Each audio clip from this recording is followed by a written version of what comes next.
everyone. Are you recording? Yeah. We'll jump in.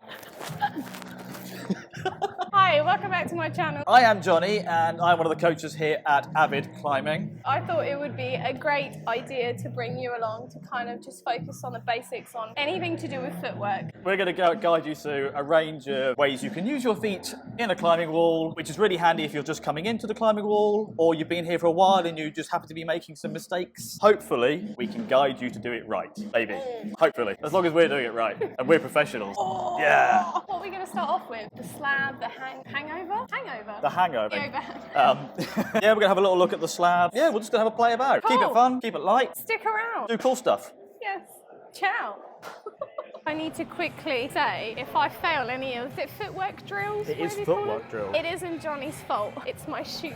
I got a new pair, but they're really tight. If my toe comes through, They're gone. Might as well just go barefoot climbing. Go full Charles Albert. Okay, so the idea on the slab is to get as much friction on the holds as you possibly can. Now you're going to find a few different types of holds, and they're not all that nice. But as long as we approach them in the right possible way and we get the right amount of friction or the most friction we can, we're going to be much better standing up on things. So, types of hold. Nice big ones. So this is a nice big flat hold. You can get a lot of foot on there. As long as I've got my foot at this kind of angle pushing down, happy days. If I'm like that, I'm going to slip off. Nice and flat. I don't need to be high. There's a lot on there. Nice and grippy. So, smaller in-cut holds. These aren't as nice. And if I kind of perch on the edge of this, there's a good chance I'm going to fall off. If I go to the back, and I get as much rubber in there as possible, and I get a nice positive angle pushing down, I've got a good amount of pressure on there, good amount of friction.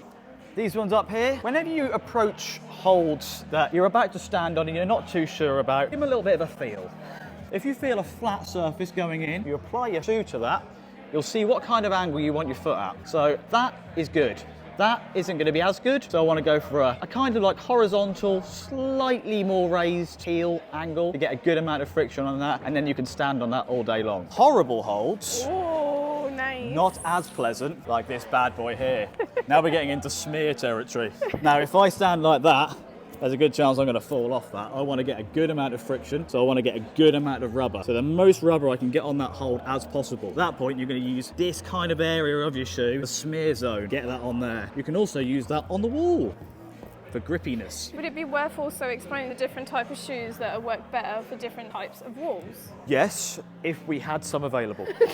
I'd say if we had a different selection of shoes. For slab, for example, would you recommend having a really aggressive shoe, or is it depending on whether or not you're working with volumes, different holds? The more aggressive shoe you're going to get, the more you can basically deal with overhangs. So a really aggressive shoe would be really good on an overhang, where you've got a harsh angle and you kind of need to get in places. So slab's a really good place to start with climbing. You can start with a nice, comfortable flat shoe. You don't have to have really tight, harsh on your toes shoe. Yeah. So something nice, soft, comfortable. I wouldn't say too downturned, not too aggressive. Yeah. And that's probably your best place to start. And with that, you'll get a good amount of friction on the wall. So the first challenge we're going to do is we're going to use a few of these holds just to get up the wall, just to see how the feet work. So jump on those two lovely reds at the bottom there. Am I pointing my feet towards the wall when I do no hands, or am I like facing it a certain way? So I would recommend toes into the wall, and you're going to lean your body into the wall as much as possible.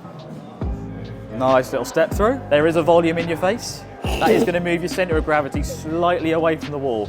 So good, it's good fun. Oh, that's hard. When you like do it slowly, that's difficult.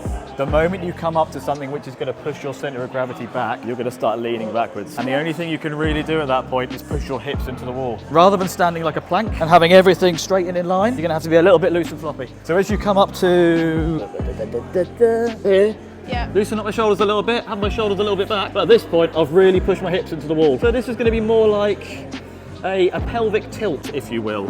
Okay. Okay. Hips a bit more in. How? If Hips I've nice got and a close. volume. That's it, that's it. My hips are as close as they can possibly get. Tricky when you can't see them. Oh. Back in. Yeah. I did have to put pressure on my palm. Okay. Yeah. Sure. So Ren's done this, I haven't. Right, so that's what we're working with. So I'm going to get the smear area of my shoe, i.e. this bit here. Give it a little bit of a wipe. There's always a little bit of chalk on the floor. Push down on it a little bit, you'll feel the rubber bite into the hole. At that point, the moment that heels in, that foot gets really good because of opposing forces. I'm pulling back on that and I'm pushing on that, so that's not going anywhere. So now we need to convert this to a toe, which means I have to compromise on that rubber again.